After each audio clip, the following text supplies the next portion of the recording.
Okay, so here we've got the box itself. It's like a nice matte black, kind of matte finish to it. It does look quite, you know, professional from it. It's got sort of details of the various features all on the sides. So let's go ahead and unbox it. How cool is that? It comes in its own nice little carry case. That actually looks and feels pretty good. It's got a bit of support to it, like quite a bit of protection. Don't know if that comes across, if you can hear it. Like it feels like, you know, it could withstand a bit of bashing around, you know, like in your luggage, your backpack, maybe you drop it on the floor, and it looks waterproof as well. So we've got the Holy Stone logo here at the front, at the bottom, and we've got two zips which zip it fully open, and it's sealed, which I guess is also good for the protection of it being waterproof. So let's open it up.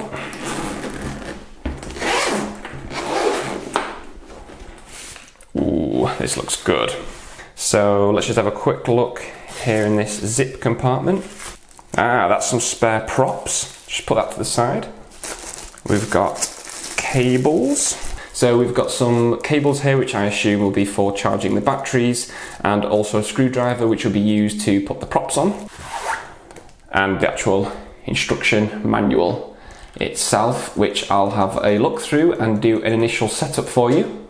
So let's just put all those out of the way, so we can just concentrate now on the drone itself. So we've got this foam sort of protective padding here at the top. So take that off, and we are greeted with the drone, the controller, and the batteries, which looks really cool. It's all molded in really nicely, so it fits in nice and snug and protective. So first thing, actually, let's have a look at the drone. God, this thing is so small. Whoa, and the good thing is that it does state that this is only 259 grams, so it falls underneath the AAA restrictions on registering the drones. You don't need to register us in the UK. Oh, just take out, there's a battery at the back. Let's just remove that for now. Oh, it's got that satisfying sound. Listen, when you remove the protective film. That is extremely glossy, if that comes across on camera there. Look at how glossy the finish is on that. So that looks really nice. The blades look extremely thin, but I guess that'll also be to do with keeping the weight down. So let's just, how does this work now? I assume we open those ones first. So that goes out that way, that goes out that way. Then that one, it has like a reassuring snap, if that makes sense, that it's locked in place. Gosh, that feels extremely light. And there's the camera there at the front, and we've got the battery, which was already in there. It looks like it has a little foam, just protective sleeve just while it was in transit, which is nice. So each of it, now it's supposed to have two batteries, which I assume, yes, there's a spare one in there, but the two batteries both accumulate to a shared time of around 50 minutes is what it states. Again, the batteries, compared to something like a much bigger, more expensive drone, are really heavy. These are nice and light. And so to actually click it in, you do need to press and hold the little sort of pincers here.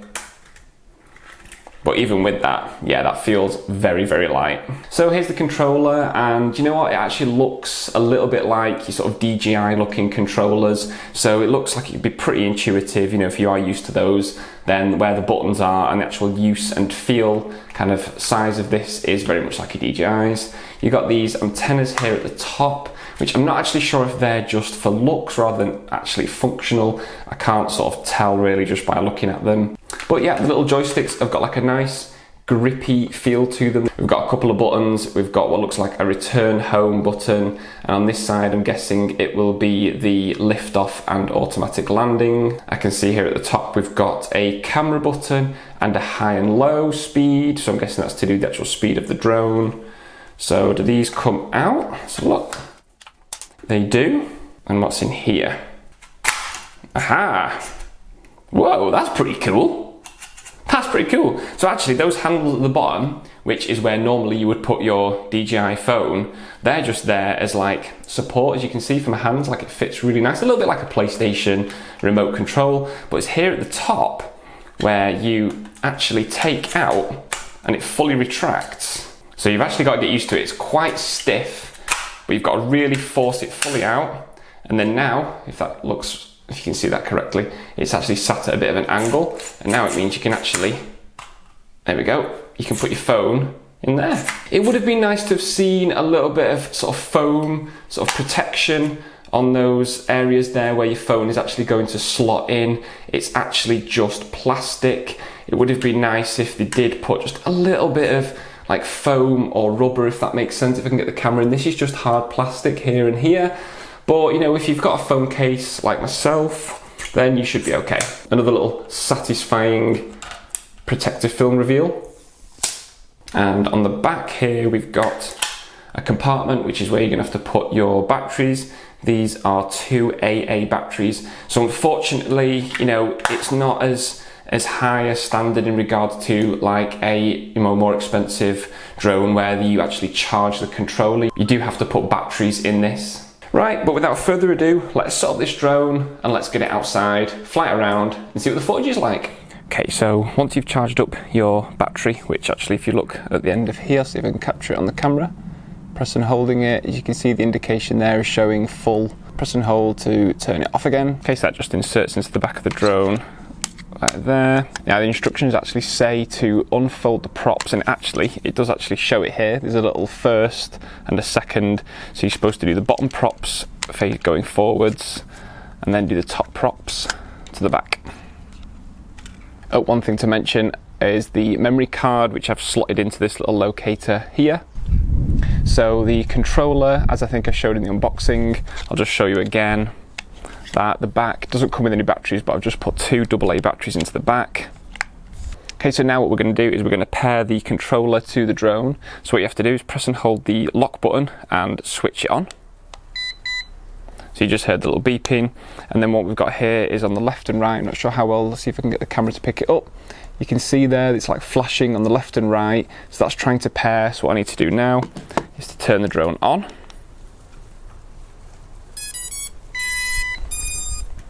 It's just made like loads of little bells and whistles if you just heard that. So now if I just show you the actual remote, as you can see the bars on the left and right have now gone static. And also if you can see here it says GPS on. We've got it on mode 1. There's a couple of different modes. Just check the instruction manuals on which way you want to fly the drone. We've got the battery of the drone itself, which is showing full, and the remote control is at 75%. Bottom left is the position of the drone with its distance and height, and the 0 is just to indicate the amount of GPS, the amount of satellites that are connected to the drone. So to turn the GPS or to make sure it is on, but sometimes it could be off, is if I do that, you can see GPS is showing off. If I do the switch again, and it's showing as on. So one of the other things you want to do to set up before you get off and fly is to do a compass calibration. To do this, it says to put both sticks into the bottom right position. And now, if you see here, the drone is flashing yellow. We're supposed to rotate it in an anti-clockwise way 3 times.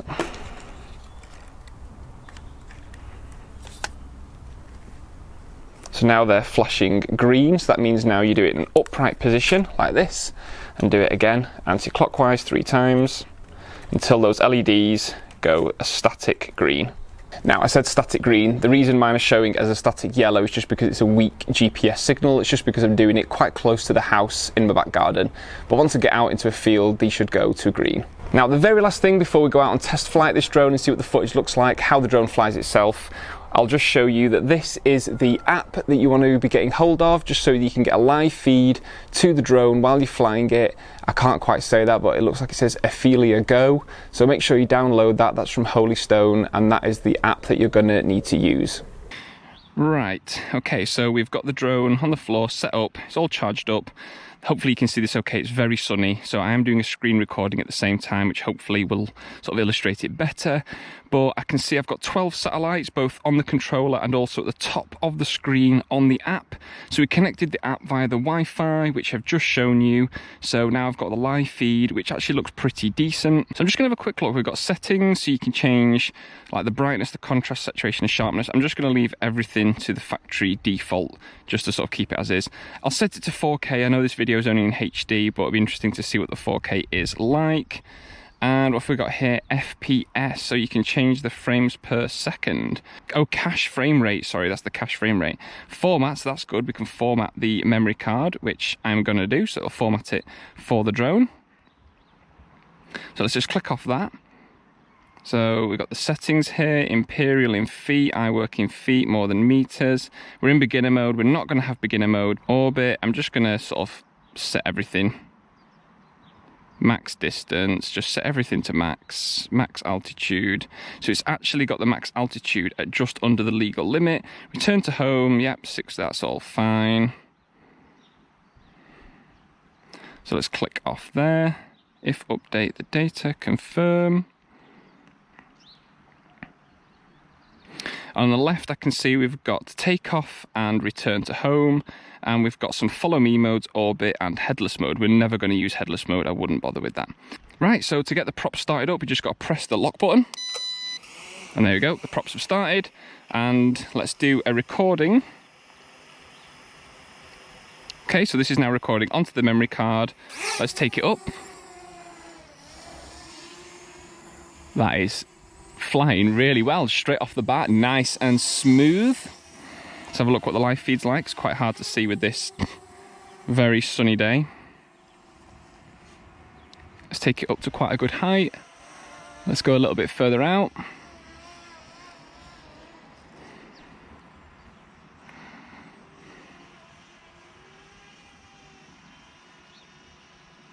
So the live feed does look a little bit jerky. Let's just pan the camera down.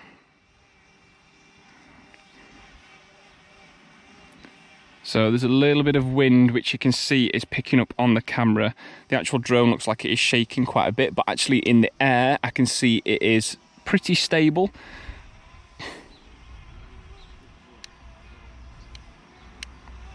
So I'm just going to have a little fly around. Let's go over to this field.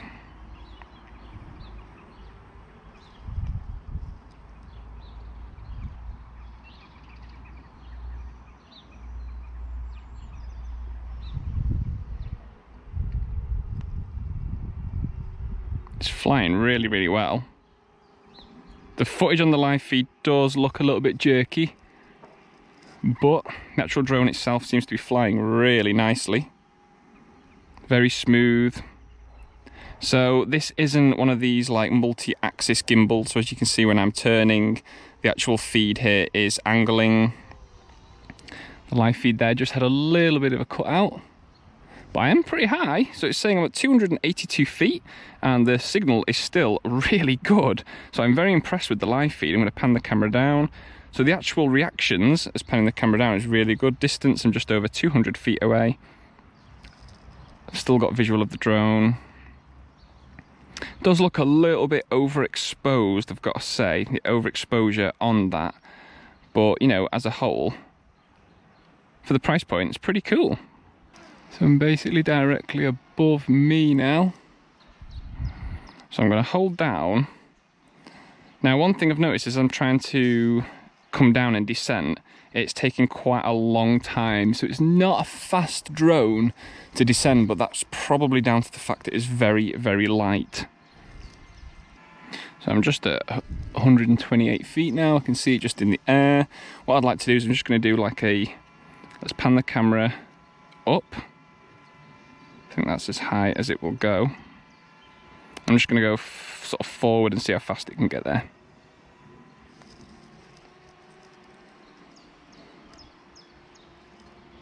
It's actually quite fast.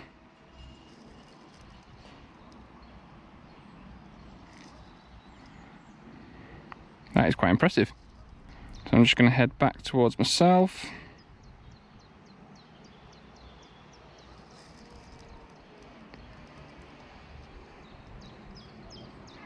Seeing as this drone is so light, it is pretty nimble.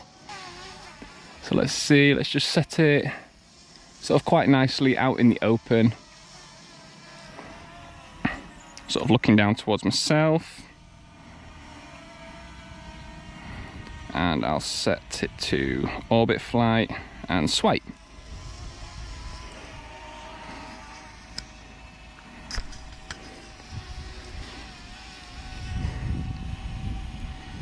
So this is now on orbit, which doesn't look like it's quite keeping me in the center. But I guess if you were further away from the subject you're filming, then it'd probably be all right.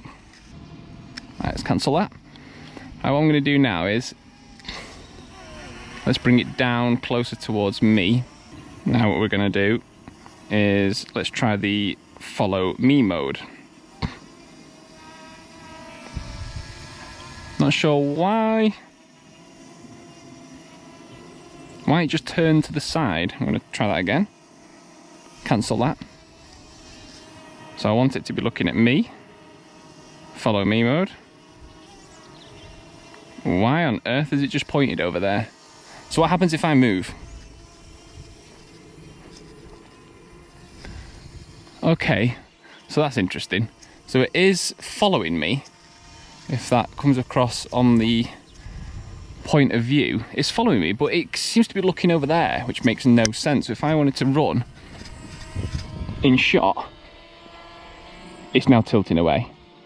Okay, so that's weird. So for some reason the drone, it actually does follow me, but it's just not following me the way I want it to be. So again, if I actually, let's come down closer towards myself.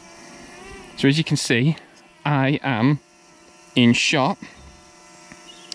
Follow me, let's just check. Once the follow me drone lens will keep pointing at the mobile phone and always stay relative distance. Swipe, and it's now turned again. I'm not too sure what is happening there. That is slightly annoying. So, and I cannot adjust, as you can see, I cannot adjust. I can adjust the height, but I can't adjust it pointing at me. So if I now want it to look at me, nope, it is turning away the whole time. Interesting. Not too sure what's going on there. Right, I'll stop the recording, and what I want to do now is basically just fly the drone myself. It's really responsive. It's a really nice drone to fly. The quality of the video I'm not going to be so sure about, actually. It does feel more, you know, it's not professional, this. It's probably something, you know, as a beginner, it's good to mess around and start off with. But I wouldn't be thinking to myself, I'm going to make any cinematic videos using this drone. It is good fun, and it definitely gets you, you know, into how to fly a drone and sort of, you know, looking obviously and using your phone as a point of view. But yeah, the actual flight of the drone, whoa, is pretty cool. So let's just see what happens with the return to home. So I've pressed the return to home. It is now ascending, which I remember that was in the settings. It was going to go to about 160 feet. Let's see if I can see that. Yep, it stopped at 161 feet. I can see the drone is coming back over towards myself. Oh, it looks like it's going further away. It's doing some strange spiraling, which is probably, it looks like it's actually out of control. What the hell is it doing? That is really, really weird and slightly disconcerting. I've done return to home and it looks like it's going absolutely crazy. It's not even descending. That is really strange. It is literally... Is this what it's supposed to do? Is circle? Maybe it is. Let's try... I'm going to press it again. Okay, now it seems to have stopped. I have control again. Okay, that was really, really weird. Okay, so it returned to my location in regards to, it was over there, and it returned to here, but then it was just going crazy. Like it felt like about a 50-foot sort of diameter of a circle. It was just flying around. So let's see with the auto takeoff and land. Will that now land? Yep, I can see the feet are dropping. But, so the return to home, I suppose it does what it says in regards to, it was returning from over 100 feet away, and it did basically come, the center of the circle that it was doing was above me, granted, but it was going extremely fast. So say if you did have tall trees around yourself, you know, that wouldn't sort of feel very safe. But the descent is working, so, you know, if you're not happy to manually land the drone, as you can see it is. Let's just cancel that now.